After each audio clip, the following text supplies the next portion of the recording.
Hello everybody, welcome to this video where I'm going to be talking about the basic tenets of sociology. Now, this comes to mind because sociology is a science that lately I've been interested in, kind of like psychology, philosophy. And I actually think that all these types of sciences, social sciences, epistemology, philosophy, they're all kind of like interrelated. They're all kind of like the same, but not the same, right? They're just like ideas and ways in which you can basically like influence and understand the world. So I understand that part. Um, but like with psychology, you have basic principles, right? Like there's motivation, emotions, things like that, memory. With philosophy, the same thing. You have like the self, who are you, things like that. And you also have schools, right? Like in psychology, you have behaviorism, constructivism, psychoanalysis, and philosophy too, right? You have like nihilism, you have existentialism, whatever. But sociology, I mean, besides Karl Marx, communism, and like the fight between communism and capitalism, we don't really know what there is right now. Lately, I've been trying to understand and study group dynamics because, just in case in the future I become a boss, I need to figure out how to handle groups. And, I do a lot of my questioning or inquiries. I ask ChatGPT a lot of things. And basically, like, I started asking ChatGPT, like, what are the characteristics of like group dynamics? And it just told me a couple things that really made sense. One of them, the first one is that like groups need a common goal, a common objective, right? Like groups are formed under a common or under common assumptions, right? Like families are there to give you to give each other and one another like care, love, also for survival, right? So you can be fed, all these things. I guess family is like a basic needs meeting, and maybe like like the fourth and the third tier of Maslow's pyramid. Um, but that goes for all groups, right? As nations, as like in the workplace, everyone's working towards a common goal, which is not to starve or make money or whatever, right? While like the boss is, trying to profit and make more money. And well, that's the first one. Every group needs an objective, and then the second principle, or of group dynamics. This isn't really into the basic tenets of sociology, but of group dynamics is everyone has like roles, right? So you would have, like I was thinking just earlier on the idea, I think I've spoken on this before, that every group has like a mother archetype, a father archetype, like the one that behaves like the father, the one that behaves like the mother, the one that behaves like, the little sister and the little brother, right? Like think of The Simpsons, Bart and Lisa, Homer and Marge. But there are other roles too, like the funny one, the leader, like the most common ones are those ones, but there are like other. So like a leader or someone that analyzes groups needs to detect this, which is really hard because you actually have to observe and study the groups and each group that you're in, right? Now, as a teacher, you have groups, so this can be done like basically every day. But you also have groups in different settings, right? Anyway, that's part of the understanding of group dynamics. But then I was like, ChatGPT, what are some schools of thought, right, related to this? And it gave me, and I'm actually reading on this too. I think it's called structural functionalism, which is this idea by, I think it was Durkheim.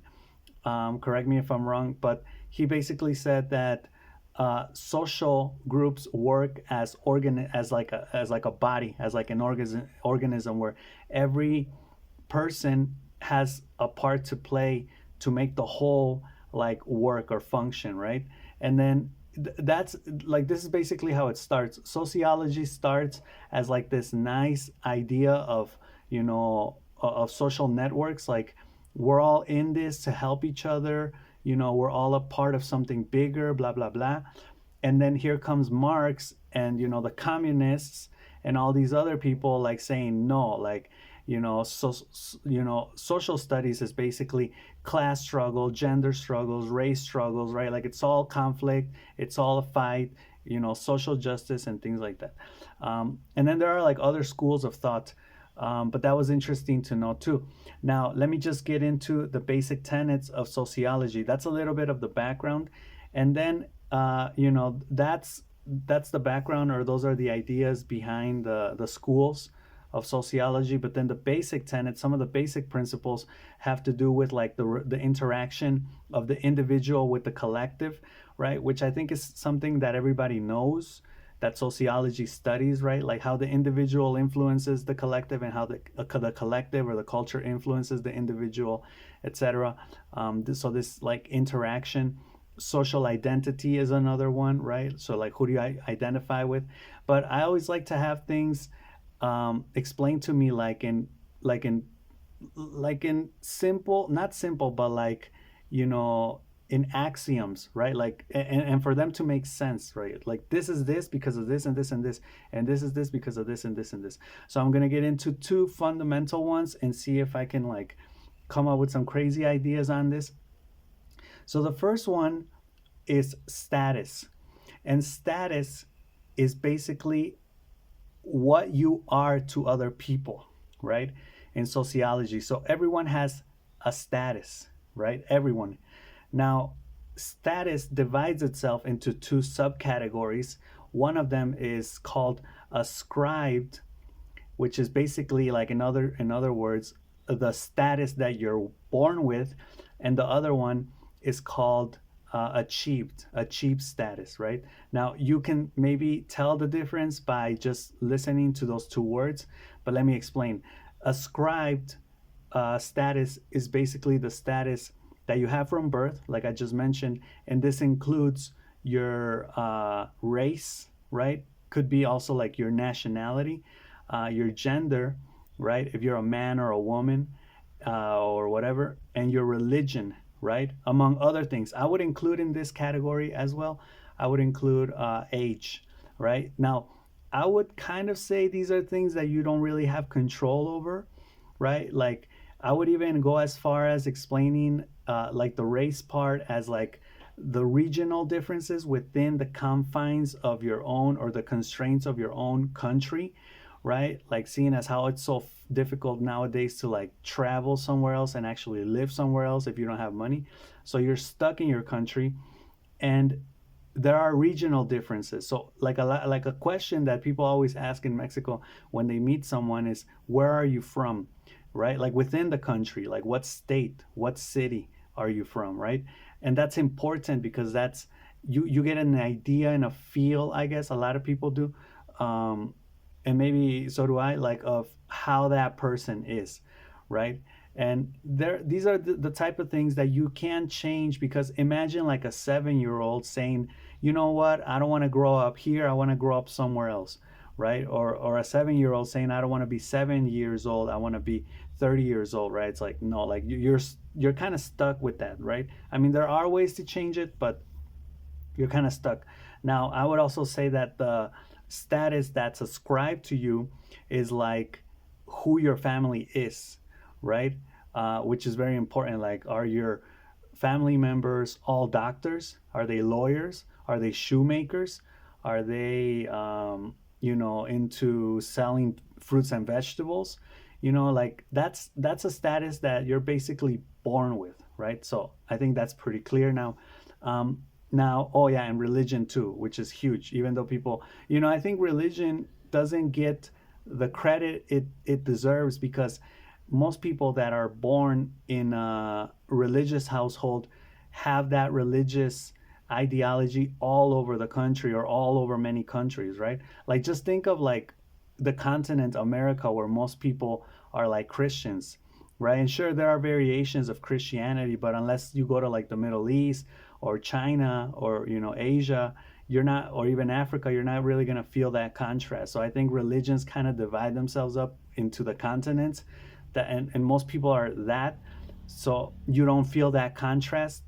You're just like, yeah, I believe in this XYZ, and that's just that, right? But there are differences, there are huge differences, of course. going as far as like the emotions that certain religions make you feel, right? Anger, guilt, etc. Right? There's a whole analysis of that in a what if alt this video. Very interesting. But anyway, then we have achieved status, and achieved status. Now let me just recapitulate here. Your status is the position in society, right? It's who you are or what you are to the eyes of the others, right? So this could be student, parent, CEO, etc., based on something ascribed, your race, gender, religion, whatever. I would even say age, and you have also achieved status. So achieved status, kind of like in the nature versus nurture debate. Um, the nature part is like how you're born, right? Like that's just who you are, your genetics. And the nurture part is like how your mom takes care of you, how you're raised up, the decisions you make in life, right? Who you become.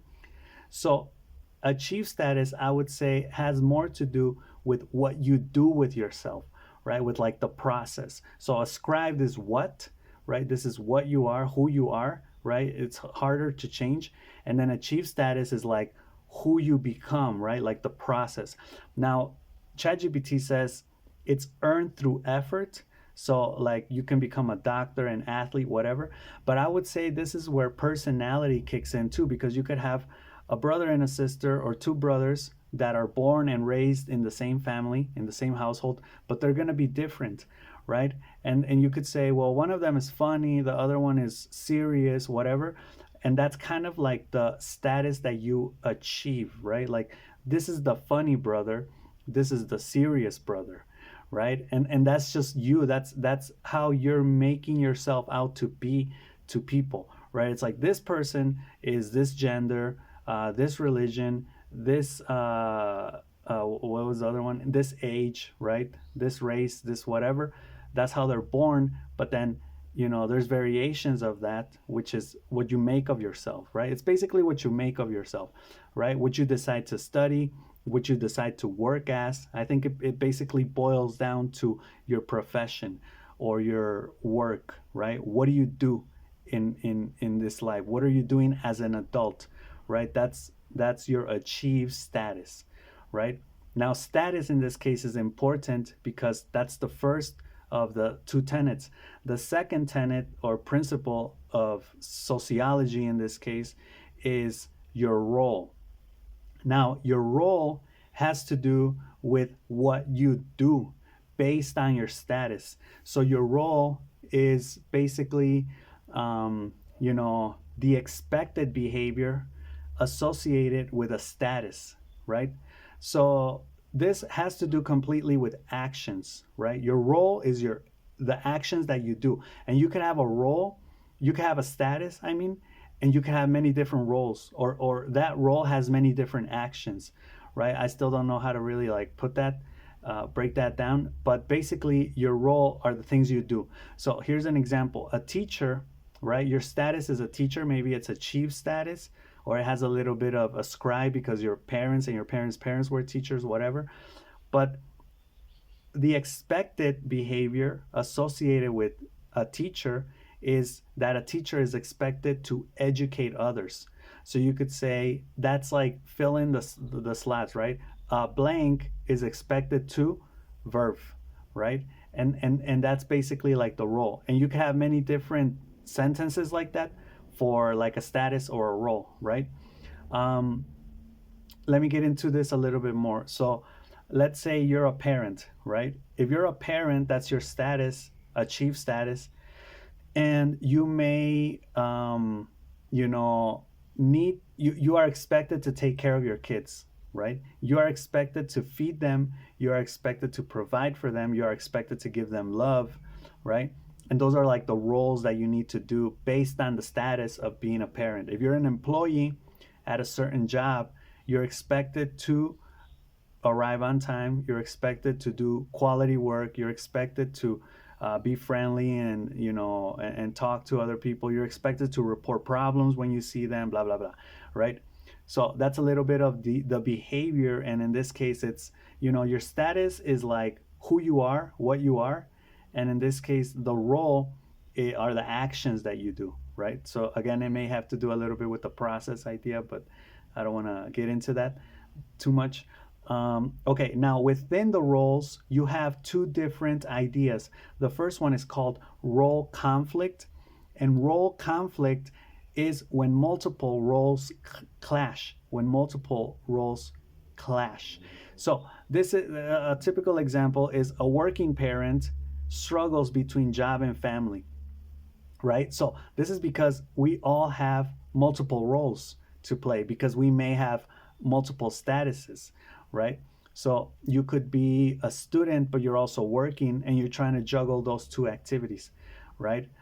So a lot of this can also lead people, I think, to mayhem because you're thinking or you're trying to do things that may even at times contradict each other, right? Like just think of like maybe a person who parties and is like, fuck society, but then come Monday, they report themselves to their job and they're trying to be a good person at their job to get a promotion, right? So you have roles that are conflicting each other, right? Which at times, if and maybe this is why people say like don't ever mix work with pleasure, because if you're able to separate your roles, right? Like this is who I am at work, but this is who I am at home with my friends and at parties, and keep those two worlds apart, it may work, but at the end of the day, it's still going to take a toll on you, right? Because eventually you're going to have to decide, am I this or am I that, right? So that's when you have multiple roles clashing, right? And imagine having that, but like, tenfold, like three, four, five of those different types of roles just contradicting one another. All right, so role conflict is the first one. And the second one within the role tenet is role strain. Now, role strain is when one role has conflicting demands. So you can think of it as intra role conflict, right, within, and role conflict when you have multiple roles clashing. You can think of that as intra, right, from the outside, intra role conflict, right? In this case, we're talking about inter, right? Inter role conflict means that your role has conflicting demands, right? So an example here is like a manager balancing being a leader and trying to take things seriously while also balancing employee relationships, right? Trying to establish good relationships with his or her employees, and trying to make have trying to create a harmonious and a happy, friendly working environment, right? Trying to establish rapport with his or her employees while at the same time trying to get things done, right? So this is like this basically has to do a lot. I think this is the most difficult one to understand, role strain, but it's like when you have different demands within your role. So let's say you're what was another example? You're an employee. No, you're a doctor and you have to save patients while also doing the paperwork and dealing with the administrative stuff, right? Which could at times come into conflict because you may have to leave the patient to do the paperwork, or a CEO boss from a company that is trying to balance like making money but also be ethical, right? And maybe they say I can make more money this way, but that's not very ethical, right? So they have a role, which is, being a boss or a CEO, which by the way is no easy feat because a lot of people will say, I want to be a boss, I want to be a CEO.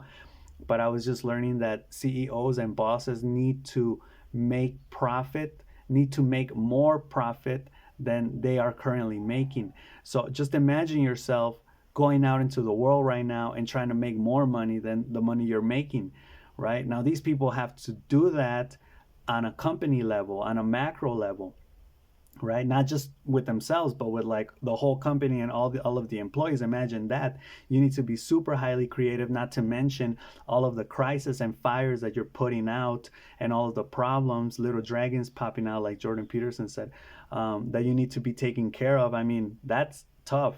That's a tough job. And I can see now why those people would make a lot of money, right? Because that's something that most of us in that situation would probably just quit, right? We would say, you know what, we can't do this, we're out, right? Because imagine being, I've been doing a lot of simulations right now with ChatGPT. They're amazing, they're awesome, they're so much fun, so interesting. And basically what I tell ChatGPT is like, I'm very good at organizing, so give me like simulations where I have to organize things, right? And so far, we've gone through three levels, like basic, intermediate, and advanced levels of these scenarios, right? Where ChatGPT is like, okay, you're a manager at a hotel, and you're doing this celebrity gala. The lights just went out. The food got canceled. Someone's tweeting on social media that it's a disaster. You know, go. What are you gonna do? Right? And I tell ChatGPT like I would do this and this and this and this, and then at the end it tells me what I did good, what I did bad, like strengths and weaknesses, areas to improve on, and what it would do, what ChatGPT would do. So that's helped me a lot because it's taught me like that's actually very tough. But it's also taught me that I'm actually pretty marketing, you could say PR oriented. So I do consider like how people are seeing like the company or whatever the problem is. Anyway, yeah, that type of role strain where you have to satisfy different needs within a role is also pretty demanding. So just imagine having role strain and having role conflict, right? Having inter or intra and inter and intra conflict roles, right? Or role conflicts. Let me say that again.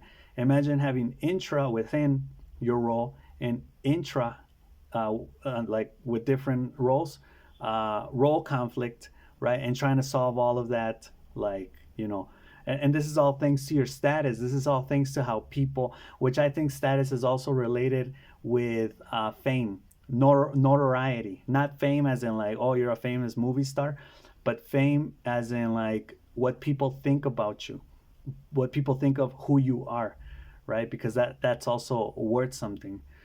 So anyway, I thought I'd get into these basic tenets of sociology just to kind of get us going a little bit with sociology, because I feel like there aren't really a lot of things that we know of sociology.